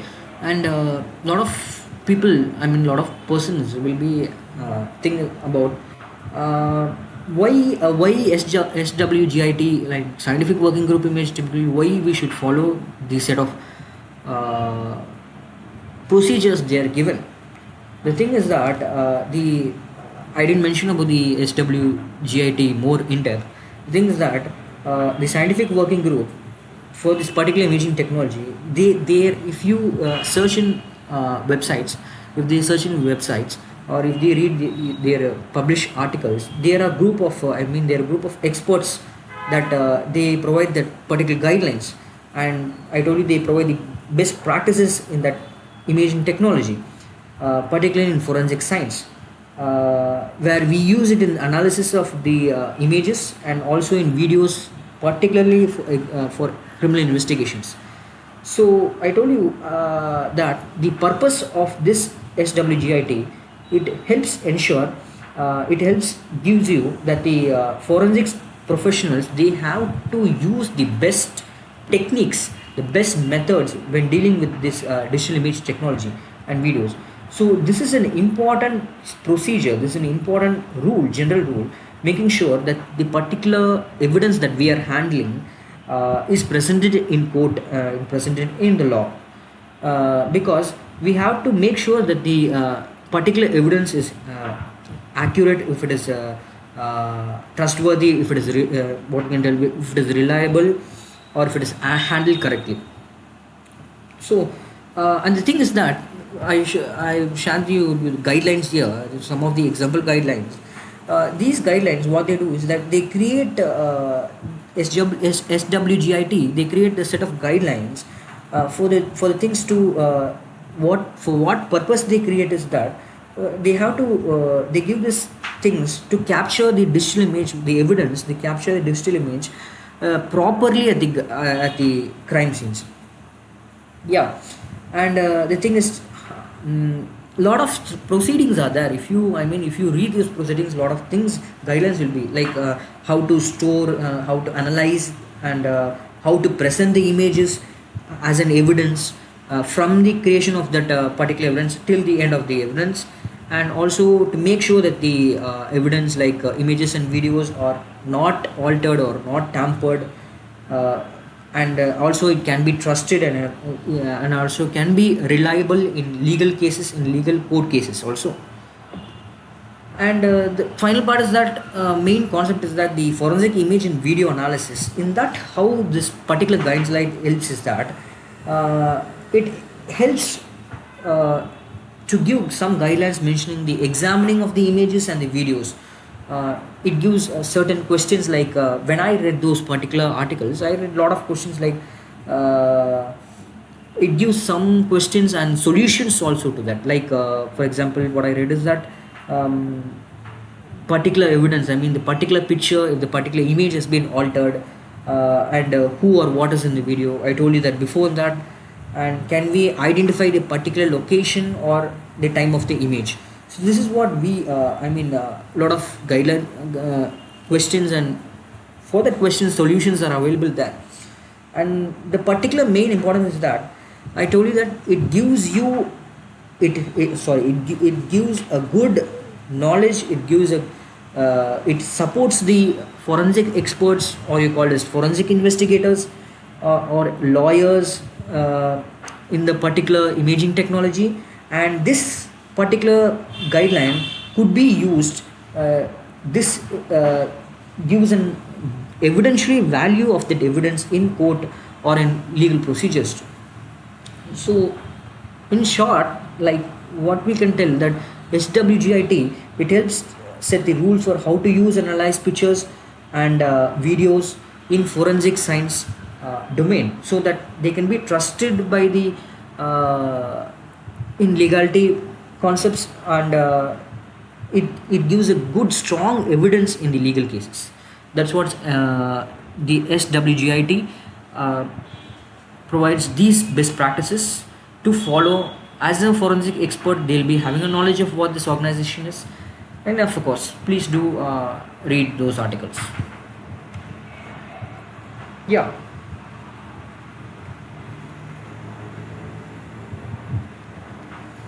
And here we're going into the concept call. We just hurry up few more slides because we are taking a lot of extra time here, and let's just hurry up into a few more times. One thing is that we are going entirely about the evidence source. So the basic when we talk about picture, of course camera is one of the main evidences of it all starts with the camera. Am I right? Yeah, of course it all starts with the camera. So we're going to talk about the camera ballistics. So everybody will be having a question, what is camera ballistics? So camera ballistics is basically a way to figure out which device took a picture. It's like tracking or locating where that particular photo has come from. So that is what I'm mentioning here as camera ballistics. And the thing is, another set of questions will come in mind. How do they do that? Like how do camera ballistics work? See, when a picture is taken, the camera or a phone camera leaves like little clues. I can call it as clues, because in the image, by analyzing all those clues, you can tell what kind of device took the picture, like whether it was a smartphone type or a digital camera, or sometimes even the exact phone or camera that was used, what model, type of device, the maker of the model, and the specific thing. Using our metadata information, we can find out, because that is what the entire camera ballistics is about. And everybody will have another set of question called if so can we particularly know if a specific phone took the picture? Because we can read that, we can identify the type of device. Is it true in this particular scenario? Can we identify just by without seeing the original source? Yes, because every camera, they have a sensor. Every camera sensor, it has like a tiny imperfections, we can call it like imperfections, almost like what we can call it as like a fingerprint. Okay, so these imperfections, they show up in the pictures when you take the image, when it creates the image. So experts, what they do, they can sometimes match that particular photo to a specific device. They can match it with little bit of clues, which is really useful to identify the type of device, the particular model of the device, and how the picture was created, which is really, I think, useful in investigations. So, and at last we'll have another question, like if someone's trying to prove where a photo came from, uh, can this procedure help, like the identifying the type of device, making maker and model, uh, like that. So yeah, of course, because this particular procedure, it can help to identify or verify if a photo was really taken by a particular phone, or is it was just received from somewhere else, from some other source. So it is really important in like legal cases, or in multimedia forensics investigations also. So that is why camera ballistics plays a huge role of identifying the source of the device, and what procedures forensic experts do to identify that particular type of devices, what methods they particularly use.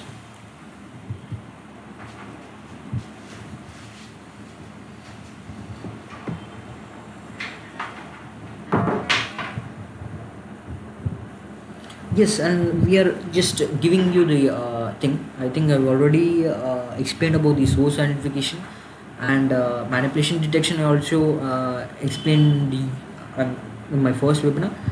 Uh, I told you the camera ballistics is categorized in these two things, because when we see about source identification, here are the questions of how the image taken. I explained you before what type of device was used, what brand model exact device captured the image. So these are the basic set of questions that we get into in this concept. And during manipulation detection, is the image genuine? In what way has the image been altered? Yeah, going through source identification, I explained in 3 slides before about source identification. So I source identification is also all figuring out where that particular image came from. It answers like questions like how the image was taken, and what kind of device was used, and sometimes even the exact phone or the particular model or camera that captured it. It gives you an not an accurate, it gives you an perspective of what type of device was used. The thing is, does this process takes place? How do we figure out this process, this source verification process? See, experts, what they do, they look at details in the image, like the type of camera used, or even things like lens, sensor patterns that are unique to the certain devices. For example, a simple example I can explain is that they can tell if that that particular image was taken with a smartphone or a digital camera. We cannot just conclude that. And sometimes even which brand or model, like an iPhone, it's taken, the particular picture is taken from an iPhone or a Canon camera. So all these source identification methods, experts do give you a glimpse of what type of device is used and what brand, model, or exact device capture the image.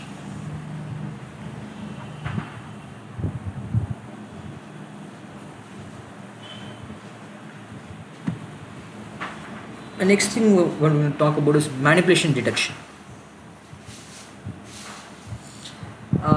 When we talk about manipulation detection, then second step what forensic expert use is manipulation detection.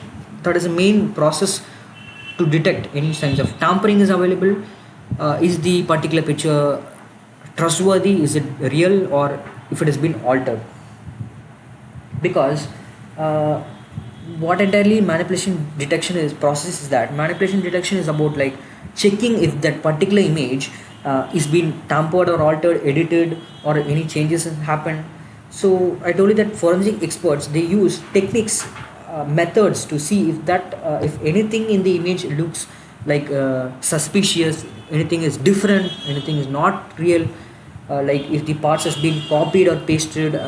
This entire process I've been talking in the first part, please do check it out. And any things has been added or anything has been removed, or if someone tried to smooth, change the pixels of that picture, smoothen the picture, enhance the picture, or enhance in a particular details, making it not authenticated, not real, making it totally altering the content and the integrity of the picture or the image. So in short, how can we tell if something has been edited, like in that particular picture? The thing is that what forensic experts do is that they use tools, they use particular tools to analyze the image from the pixel level, or they will look the metadata also, which it can show if the image was edited or tampered. uh, I can also explain you a small example, like experts, what they do is that they can find out if someone, like someone in a picture has cloned parts of the image, if any they spliced two photos together, or even if they particularly tampered the entire file data or the metadata to hide any edits in that picture, to hide any contents in the picture. So a lot of these steps happen in this manipulation detection, and that's what experts do, try to do to get the manipulated thought and to prove that this picture has been manipulated or if it is real. So this is what is basically what they think, is that they're checking if the image is real or if anyone has tampered. That is what it is, because exactly that is the manipulation detection, because they look for any signs of manipulation and they just figure out like how it was done. So only through this manipulation detection we can confirm if any image is trustworthy, is it real, or if it has been altered, or to give a bad context to the people. I mean, when you alter image, and I explained to you that it gives a bad perspective of that image and it gives a different concept for the narrative of the image, of course. Yeah.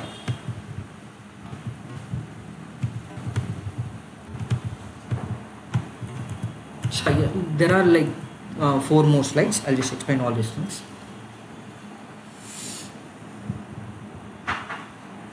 And the core principle, we are coming to the core principle of multimedia image forensics. Uh, this is also called as the core idea behind multimedia forensics. Like multimedia forensics, we can read that relies on the concept that digital media leaves unique traces, much like digital fingerprints, during its creation and any later modification or processing. And we got the digital fingerprints, like the specifications of digital fingerprints. So what is the core idea behind multimedia forensics is that it is based on the idea that when you take a picture, or when you take an image or record a video, that particular process leaves behind you different types of traces, like a digital fingerprint. We can also call it as digital fingerprints. So these fingerprints can help the forensic experts. They figure out things like where the media came from, or if it has been edited, all these things. So digital fingerprints plays a major crucial role for the forensic experts. So these are the classification of digital fingerprints. So we can also call as types of digital fingerprints, and what kind of fingerprints are we talking here. So we will have a question. So these are the types of fingerprints. One is the in-camera fingerprints, out-camera scene fingerprints, also known as geometric fingerprints. So we can read here, in-camera fingerprints also explains every part of the device that captures the image, such as the lens, color sensor, and camera software leave its own unique imprint on the final image. So in-camera fingerprints also explains that when you capture a particular picture, the camera parts like the lens or sensor, it leaves a unique mark on it. That is what called as in-camera fingerprints. And out-camera fingerprints also explains if you edit the photo later. For example, after capturing the picture, if you edit the photo later, like cropping, what we can tell is like cropping, or adding, enhancing filters, adding some filters, this leaves behind certain identifications or signs. So that is what the out camera fingerprint is about. And the last thing is that the scene fingerprints, also known as geometric fingerprints. See, in real world scenario, we can read the real world elements in the image, like lighting conditions. The reflections have specified features that help describe the scene, such as the direction of light or reflections in lights. So in real world elements, like how the light reflects in the image, this also gives us a certain identification or a certain clues about whether the particular scene in that picture, the particular scene what we have captured, is real or not. So that is what the scene geometric fingerprint is all about, and what is the meaning of that particular definition of scene fingerprint is about. And in real life scenario, how do we use this fingerprints, this digital fingerprint, how it helps forensic expert? The thing here we are given is that two steps. One is the source identification and the forgery detection. See, experts, what they do, they use them in two ways: the source identification and the forgery detection. Source identification is all about, they what they do is that they match the image or any video evidence to a specific device, like figuring out like which camera or phone was used, which model of camera and phone was used. So that's how they find the source identification of the particular device. And also for forgery detection, how they use this fingerprint is that these three types of fingerprints what we see here is that if these fingerprints if they don't match it, or if they not completely doesn't have the same exact scenario, it could mean that the media, the particular content that we're looking for, it has been edited or it has been tampered. So if that particular fingerprints, if these fingerprints doesn't match a particular thing, it is definitely that the media has been manipulated, it has been edited or tampered. This is how forgery detection happens. So finally we can tell that these fingerprints, it helps to tell if something is real or not, or anything changes take place. Yes, because they can reveal whether the particular photo that you have captured or video that you have captured is original, or someone with bad intentions has been tampered the particular image or messed up the total content integrity of the message. So this is how fingerprints plays a huge crucial role for multimedia forensic experts. And this is the core principle, core main crucial part of a digital forensic expert to learn and to use the particular methods and to have the knowledge to proceed with the evidence.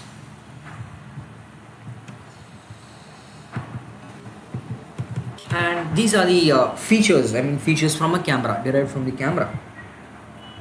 So what are the features derived from the camera? You can read that these are the methods and modeling of various cameras.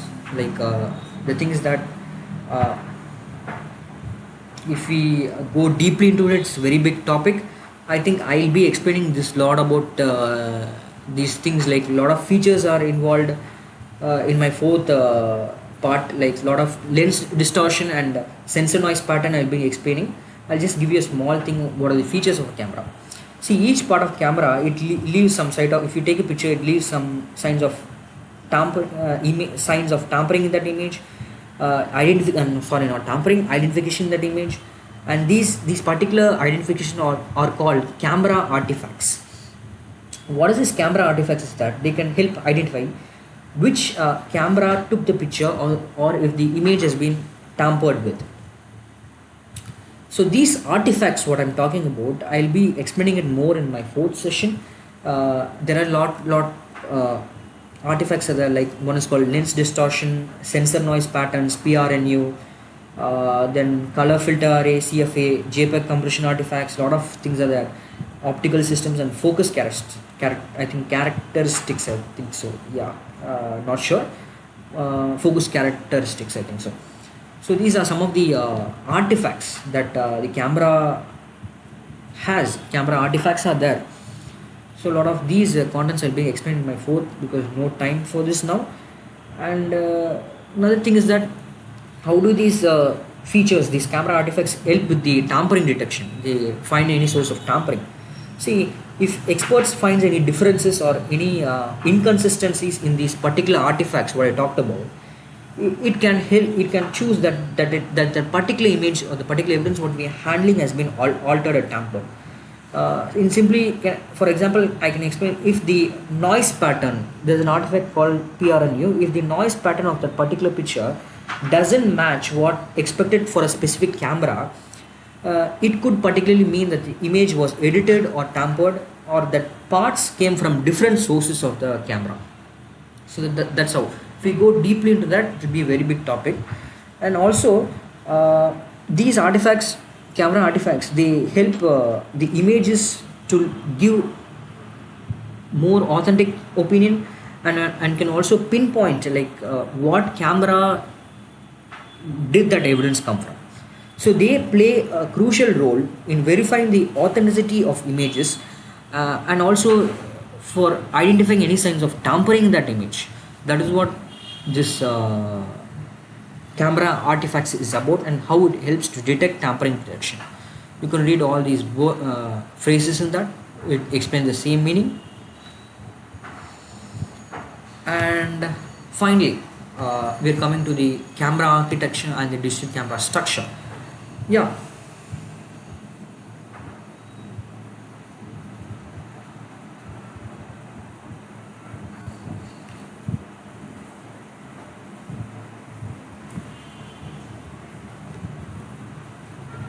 The camera architecture is a very big concept. I'll finish in short right now. The camera architecture, if you can look out, these are the total camera architecture, how camera architecture is there. What we see, the camera architecture, this is about how a camera captures and processes the image. These are the key parts that they do work together, and these are the parts how a camera operates when we process an image, when we click an image. See, first there is the lens. You can see the lens here. See, light comes from this particular through this lens, which helps focus the scene. So after that, what happens is that after that the light here, it hits the image sensor. It hits the optical fiber filter and it hits the image sensor. So this part, this image center part, is also usually also called as, I think, CCD or CMOS. It's also known as CCD sensor and CMOS sensor, because what it does, it turns the light entering from the lens, it turns the light into electrical signals. Okay, and it also captures the brightness of the particular light and the colors of the particular light to create a digital image. That's how we are capturing an image entirely. And the third thing is that how do we know that this particular colors are used? So that is what the CFA is, this color filter array. There's a specific set in a camera, because most sensors in the camera have a this particular color filter array, CFA. On top, it is like it is also called a Bayer filter. If you search in Google the concept called Bayer filter, it is an interesting concept. Please do check it out. It is like a Bayer filter. It will be on top of the camera. So what it does, it splits the light into red, green and blue. That is called RGB components. So that particular sensor, the sensor can capture the color information, and it gives the color to that particular image. It decides what color should be finalized with the particular image. And what happens to this data what we captured after the color filter array process?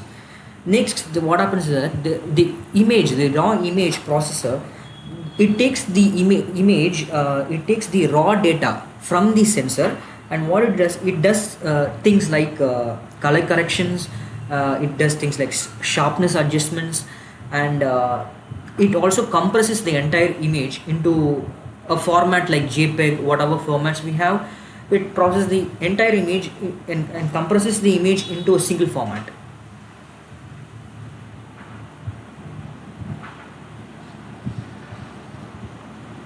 And finally, where do the final image go?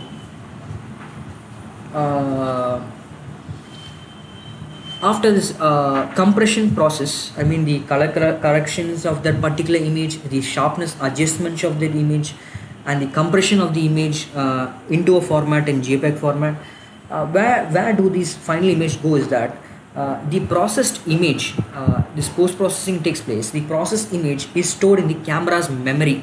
After the post-processing content, it is finally stored in the camera's memory or on a memory card. Later, when we capture the image, we finally save it in a memory card. We finally save it in the camera's memory, and we can later on access that particular image. So that is how an image is captured, a raw image is captured, how light enters, and what type of inbuilt functions is going on inside a camera. So this is how the inbuilt functions is happening. An image is being created and the function working process is being done. So the final question is that all these parts what we captured, can they leave their own unique marks on the photo? Of course, because each component adds specific particular special characteristics that can help identify the camera, the particular model of the camera, or we can identify or detect if an image has been manipulated.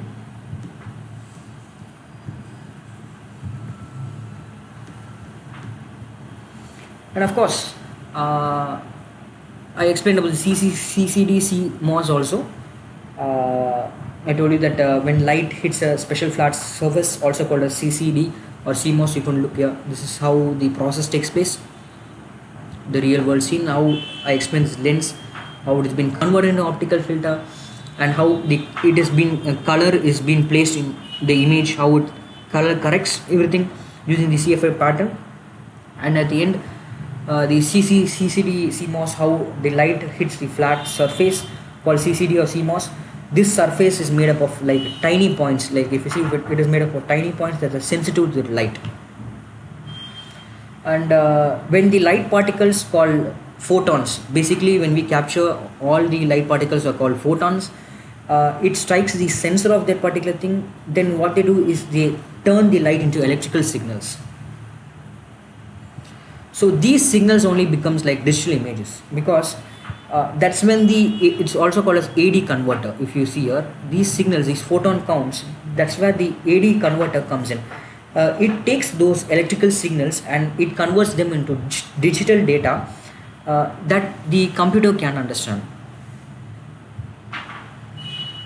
And also told you about CFA. So how does the camera know what colors to capture? The CFA does all the work for that camera. It also known as color filter array. This filter, it splits the light into different colors like RGB, red, green and blue. So the camera can capture all the color and details in the image. So that is the working process of the CFA.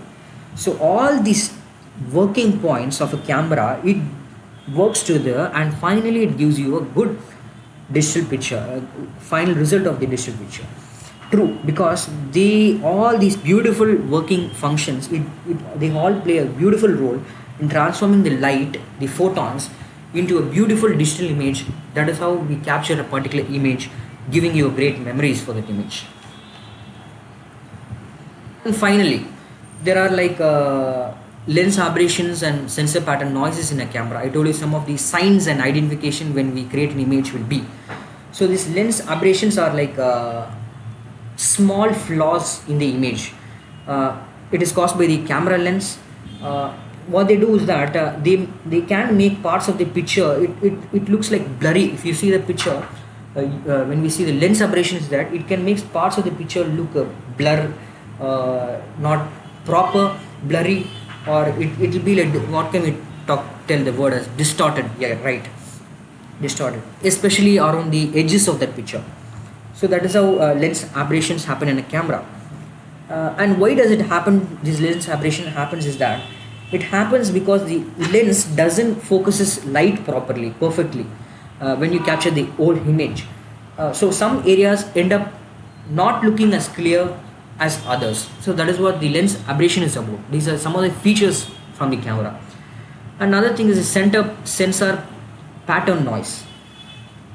Sensor pattern noise is like a kind of faint noise or any pattern in that particular picture that appears in an image. See, even if the camera isn't capturing any light, there will be some kind of noise in that particular picture, a kind of faint noise, any kind of sign or pattern in that particular picture. So you will be having questions. So it is like a background noise or somewhere. Of course, it's like a background noise, because this noise, what I told you, is sensor pattern noise. This noise is created by tiny differences between the camera's pixels. If you check out the sensor pattern noise in more detail, it will be very interesting concept. It's unique to each camera, which means it can help identify which camera took that specific photo. We can identify using the sensor pattern noise what model of that camera and which camera took that picture. Each model has different types of sensor pattern noise also. So finally, both these things, the lens imperfection and the noise, are these concepts important to understanding the camera images. a question comes into our mind, because of course these two things, they are very important, because they can tell us a lot about the camera and how the image was made entirely. So with these two things we can identify what type of model of the camera, what type of errors made in the camera, and with sensor pattern noise we can definitely identify the type and the model and what type of brand of the camera and which region the photo was taking place. So all these steps gives a complete support and complete knowledge for a forensic expert to know uh, the source identification and the source identification and the tampering detection, and also any type of manipulation has taken place using these types of features. Yeah, and of course a lot of topics I'll be explaining in my next part, like I told you the camera artifacts like lens radial distortion concepts are there, like lot of concepts I'll be explaining, sensor defect noise, lot of concepts, lot deep concepts, more deep concepts are there actually. uh, I mean it will be more things are there, more we going more deeper into the concepts like artifacts, ELA, very important concepts, error level analysis, one of major components used by forensic experts. And finally, I'll be ending the session from the next part. I also told you about the future of imaging, and a lot of concepts, important concepts are there. And yes, we'll be closing our session from this on. Like what I showed you, I'll be explaining in the next webinars. Uh, in today's session, I explained you these things, and we'll be ending the session today. And of course this is the ending of the part 3. Please do check out the previous sessions, and please do check out our YouTube channel, Everyday Labs Classroom. A lot of contents are there. If you find these concepts interesting, not only multimedia image forensics, lot of concepts are there done by great persons and with good minds. A lot of contents are there. Please do check it out. And if you want any feedback, queries, or if you want any doubts regarding that, you can follow, you can email support is there. Please do check it out. And our website page is there, Instagram, LinkedIn, and Facebook. Things are there, links are there. Please do check it out. And yes, of course, we'll be ending this session. Thank you for the session. Thank you.